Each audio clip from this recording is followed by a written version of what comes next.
আগে ভিডিওটা দেখে নিন। ये पत्थर पानी में नहीं डूबता है और इसी का इस्तेमाल करके भगवान श्री राम ने राम सेतु को बनाया था, जिससे वो लंका पहुंचे थे। तो एक बार नहीं, सच मानिए मैंने इसको अनेक बार डुबाने का प्रयास करा, तो पति एक बार ये पत्थर जल में जाते ही तुरंत उसकी सतह पर आ जाता था। पत्थर बहुत ही भारी था और ये सच में एक अद्भुत लीला है।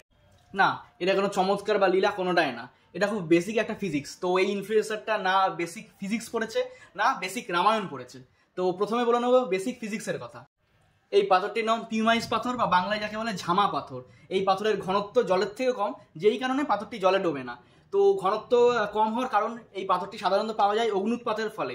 অগ্নুৎপাতের ফলে যে লাভা উৎপন্ন হয়, সেই লাভা যখন দ্রুত ঠান্ডা হওয়ার চেষ্টা করে, তো লাভার মধ্যে বিভিন্ন গ্যাসীয় পদার্থ বুদবুদ বা বাবলস আকারে জমা হয় এবং পাথরের মধ্যে বেশিরভাগ জায়গাটাই ফাঁপা হয়ে যায়, এবং যার ফলে পাথরের ঘনত্ব কম হয় এবং পাথরটি কিছু সময়ের জন্য জলে ভেসে থাকতে পারে। এমনটাও না যে পাথরটা সবসময় ভাসে।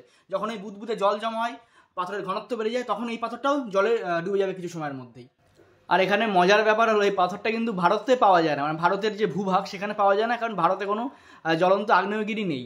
এই পাথরটা সাধারণত আসে আন্দামান নিকোবর এবং ইন্দোনেশিয়া, এই দুটো জায়গায় যে জ্বলন্ত আগ্নেয়গিরি আছে, সেই আগ্নেয়গিরিতে লাভা উৎপন্ন হয়, সেই লাভা এই পাথরে পরিণত হয় এবং সমুদ্র স্রোতের মাধ্যমে রামেশ্বরম বা ভারতের বিভিন্ন সমুদ্র উপকূলবর্তী এলাকায় এসে পৌঁছায়। তো ভারতবর্ষে এই পাথরের কোনো ন্যাচারাল রিসোর্সেস আপাতত নেই। এবার আসি আসল রামায়ণ বা বাল্মীকি রামায়ণের কথায়। বাল্মীকি রামায়ণে কোথাও এরকম পাথর ভাসিয়ে বা পাথরের উপর রাম নাম লিখে ব্রিজ বা সেতু তৈরি করার কোনো পদ্ধতি বা কোনো ঘটনার উল্লেখ নেই।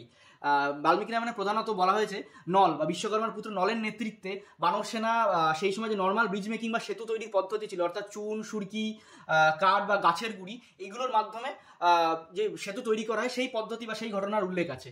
এই পাথর ভাসিয়ে বা পাথরের রাম নাম লিখে বেসিক্যালি সিরিয়াল বা সিনেমা থেকে আমদানি করা। তো এখানে যে ভিডিওতে যে কথাটা বলা হচ্ছে, না এই পাথর ব্যবহার করে রাম সেতু তৈরি করা হয়েছিল কোনো সময়, বা না এই পাথরটা ভারতের নিজের রিসোর্সেস ইন্দোনেশিয়া বা আন্দামান থেকে আসে। তো এইভাবে সিরিয়াল আর সিনেমায় দেখানো বিভিন্ন জিনিস বছরের পর বছর ধরে আমাদের ইতিহাস এবং সাহিত্যকে বারবার ক্ষতি করে চলেছে।